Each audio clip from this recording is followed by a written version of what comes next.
쿠팡이 미국 뉴욕 증권거래소 상장을 공식화했습니다. 상장 배경 짚어봅니다. 안재 기자, 쿠팡이 상장 신고서를 제출했다고요? 맞습니다. 쿠팡은 미국 현지 시간으로 지난 12일에 미국 증권거래위원회 SEC에 상장 신고서 S1을 제출을 했습니다. 네. 이 S1은 미국 내 자국 기업들이 상장할 때 쓰는 양식인데요. 네. 상장될 보통주의 수량과 공모 가격 범위는 아직 결정이 되지 않았습니다. 총 자금 조달 규모는 10억 달러, 우리 돈 1조 1천억 원 규모고요.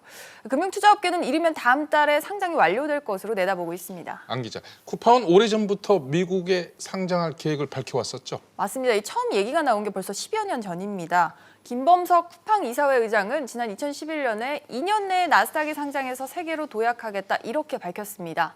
이때만 하더라도 청년 창업가의 무모한 도전으로 보는 시각이 많았습니다. 네. 하지만 쿠팡은 과감한 투자 그리고 성장을 이루는 한편에 지난 2019년 케빈 워시 전 미국 연방준비제도 이사 등 외국 전문가를 잇따라 영입하는 등 상장을 꾸준히 준비해왔습니다. 결국 이걸 보면 쿠팡은 다 계획이 있었다 이렇게 볼 수 있을 것 같습니다. 네. 그야말로 벤처 스타트업이 성장해서 꿈을 이루는 그런 단계에 온 거군요.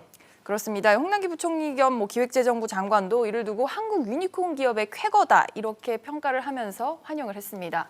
또 정부도 앞으로 벤처 창업 생태계 강화에 총력을 다하겠다라고 강조를 했는데요. 야당의 경우에는 쿠팡에 대해서는 똑같이 축하를 하면서도 쿠팡 같은 혁신 기업이 왜 미국행을 택하겠느냐면서 우리나라의 각종 규제를 언급하면서 정부와는 각을 세웠습니다. 안 기자, 그러면 그 부분 좀 짚어볼까요?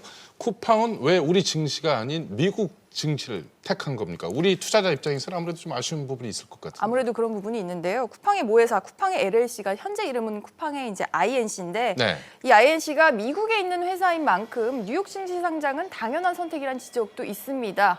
또 현실적으로 무엇보다 자금 확보 측면에서 뉴욕 증권거래소가 세계 최대 규모인 만큼 미국행을 택한 것이다 이렇게 볼 수도 있는데요. 네. 또 한 가지는 국내 증시에서는 불가능한 차등 의결권이 가능하다는 점도 고려가 된 것으로 보입니다. 차등 의결권이요? 네, 이게 주식의 종류마다 각기 다른 차등 의결권을 두는 것을 말합니다. 쿠팡은 주식 종류를 두 가지로 나눴는데요. 하나는 한 주당 한 표의 의결권을 가진 보통 주식이고 다른 하나는 김범석 의장만 가진 주식이자 한 주당 29표의 의결권을 가진 말하자면 슈퍼 주식입니다. 쉽게 말해서 지분 1%만 가져도 29%의 주주 권리를 행사할 수 있는 건데 덕분에 외부의 경영권 위협에서도 비교적 자유로울 수 있는 비장의 무기로 꼽힙니다. 그런데 이제 일부에서는 차등 의결권 때문에 미국행을 선택했다. 이건 좀 과도한 해석 같아요. 왜냐하면 안 기자 좀 전에 설명을 드리면 10여 년 전부터 쿠팡은 일관되게 우리 증시가 아니라 미국 상장을 추진해 오지 않았습니까? 그렇습니다. 투자를 유치하고자 하는 자금 규모나 아니면 서류상 미국 기반의 회사다 이런 점 등을 보면 차등 의결권 때문이 이게 전적으로 미국 상장을 결정한 요인이라고 단정하기는 어려운 측면이 있습니다. 이 쿠팡의 현재 가치 이 부분이 궁금합니다. 기업 이 가치. 기업 가치에 따라서 주가가 결정되고 또 쿠팡이 유치하려는 그 자금 규모도 결정되는 것 아니겠습니까? 맞습니다. 블룸버그 등 외신을 보면 기업 가치를 이제 전망하는 게 30조에서 55조 원대까지 다양한 수준입니다. 55조요?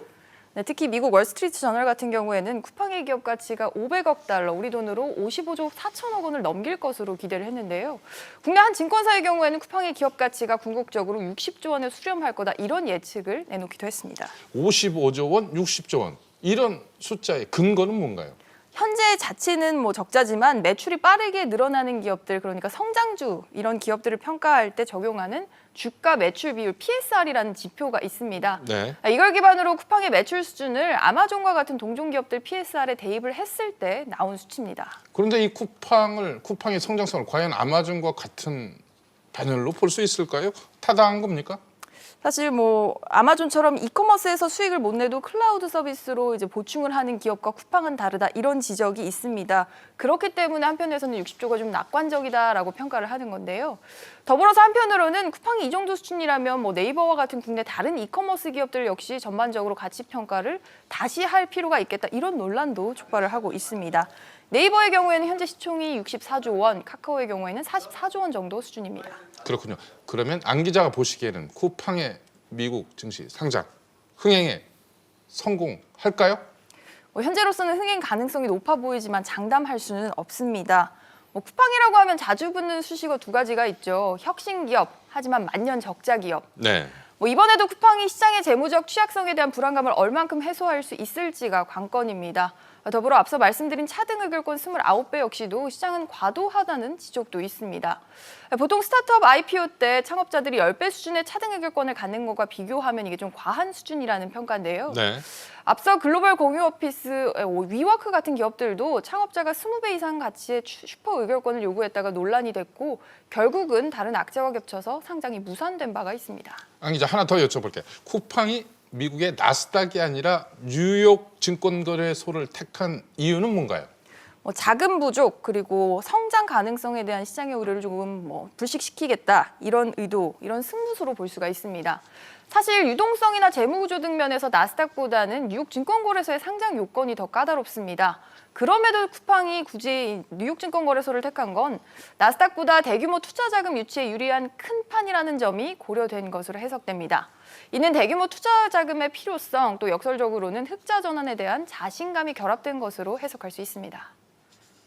쿠팡은 지난 한 5년 이상 계속해서 지속 가능 기업이냐라는 의심의 눈초리를 많이 받았던 기업이기 때문에 오히려 조금 더 까다로운 시장의 상장 승인을 받아냄으로써 우리는 굉장히 건실한 기업이다라는 걸 과시하고 그 과시 자체가 결국 밸류에이션을 높이면서 안 기자 설명을 듣다 보니까 이 쿠팡의 리더십 원칙 중에 목표를 좀 높게 잡는다. 에임 하이라는 것이 있더군요. 그래서 근본적인 문제 해결을 위해서는 좀 비현실적인 목표를 향해서 간다. 비현실적인 목표도 마다하지 않는다. 뭐 이런 원칙인데요. 네. 뭔가 근본적인 해결책으로 뉴욕 증권거래소를 택한 측면이 있는 것 같습니다. 안 기자, 쿠팡 내부로 한번 들어가 볼 거예요. 조금 전에 자금 부족 문제 이 부분을 언급하셨는데 이 부분 좀 자세히 설명해 주시죠. 네, 쿠팡은 손정희 소프트뱅크 회장이 이끄는 비전펀드 등으로부터 지금까지 34억 달러, 우리 돈으로 3조 7,500억 원 정도의 투자를 유치를 했습니다. 하지만 비전펀드의 상황이 악화되면서 쿠팡에도 비상이 걸렸죠. 2018년 이후에 비전펀드를 포함해서 추가 투자가 끊긴 데다가 엎친 데 덮친 격으로 손 회장은 지난해 3분기 투자금 회수, 그러니까 엑시트를 발표한 바 있습니다. 자전거 페달을 계속 밟지 않으면 쓰러지는 것처럼 손정희 투자 이후에 쿠팡은 계속적으로 좀 새로운 자금 수혈에 목말라 했습니다. We've made enormous investments in technology platforms over the last 3.5 years. A number of areas from supply chain, payment, data, search and discovery. We have such a long-term vision for the company, and we're in a position now to expand. 안 기자, 그러면 손정희 회장은 이번 쿠팡의 상장으로 얼마나 가져가는 겁니까? 그 부분 또 궁금해하시는 분들이 많으신데요. 비전펀드가 보유한 쿠팡의 지분은 37%가량으로 알려져 있습니다. 쿠팡의 기업 가치를 55조 원 정도로 가정을 하면 비전펀드 보유 가치는 190억 달러, 약 21조 원 정도인데요. 이걸 단순 계산해보면 손 회장은 투자 6년 만에 7배에 가까운 수익을 내게 된 셈입니다. 박규준 기자, 예. 그러면 가장 관심이 가는 부분 중에 하나인데 쿠팡의 김범석 의장은 그야말로 대박이 나는 거 아닌가요? 네, 그런데 김범석 의장이 쿠팡 지분을 정확히 어느 정도 갖고 있는지는 지금 공개되고 있지는 않습니다. 그래서 이 차등 의결권이라는 경영권 방어 수단을 이번에 확실하게 갖게 됐다는 점이 더 부각 또 주목받고 있는데요. 김 의장은 지금도 이 최고 경영자로서 막대한 급여와 상여금을 받고 있습니다. 지난해만 급여 9억 8천만 원을 받았고요. 상여금까지 모두 합치면 총 158억 원을 쿠팡에서 받았습니다. 박 기자, 이 김범석 의장, 꿈 많은 청년 사업가에서 이제는 우리나라에서 가장 핫한 경제인이 됐는데 어떤 인물인가요? 네, 이 김범석 의장은 이 미국 국적의 한국계 미국인입니다. 중학교 때부터 가족과 함께 미국으로 유학을 떠나서요. 이 하버드 대학교 정치학과와 이 비즈니스 스쿨을 졸업하는 등 이 소위 엘리트 코스를 거쳤습니다. 청년 시절부터 사업 수완이 남달랐습니다. 김 의장은 이 하버드 대학교 정치학과 시절 때 이 잡지 커런트를 창간해서 뉴스위크에 매각을 했고요. 네. 졸업 후에 만든 잡지사 이 빈티지 미디어 컴퍼니를 또 팔아서 번 돈으로 한국으로 돌아와서 이 쿠팡을 창업했습니다. 이렇게 2010년 8월에 이 자본금 30억 원으로 탄생한 회사가 바로 쿠팡입니다. 박 기자, 그러면 손정희 회장, 김범석 의장, 그 다음에 직원들, 특히 이 배송 인력인 쿠팡 친구들에게 돌아가는 부분은 없나요? 네, 쿠팡은 직접 고용한 정규직과 또 이 계약직 등 비정규직 직원, 그러니까 내부 직원들 모두에게 1인당 200만 원 규모의 주식을 무상으로 주기로 했습니다. 네. 강한승 대표는 사내 이메일을 통해서 이 같은 방침을 밝히면서 현장 직원에 대한 무상 주식 부여는 국내 최초로 알고 있다고 전했습니다. 또한 현재 3,000명 수준인 일용직도 다음 달 5일까지 상시직으로 전환하는 데 동의하기만 하면 역시 무상으로 주식을 주기로 했습니다. 하지만 이 같은 주식 지급이 국내에 상장했으면 신규 발행 주식의 20%를 이 근로자들인 우리 사주 조합원들에게 줘야 되는 만큼 생색내기다, 이러한 지적도 나오고 있습니다. 우리나라에서 만일에 상장을 하게 되면 20%를 자사주로 종업원에 나눠줘야 됩니다. 근데 지금 밸류에이션이 뭐 50조 된다고 그러는데 1,000억이면 0.2%인가요? 그 정도밖에 안 됩니다. 조금 보여주기가 아닌가 그런 생각이 듭니다.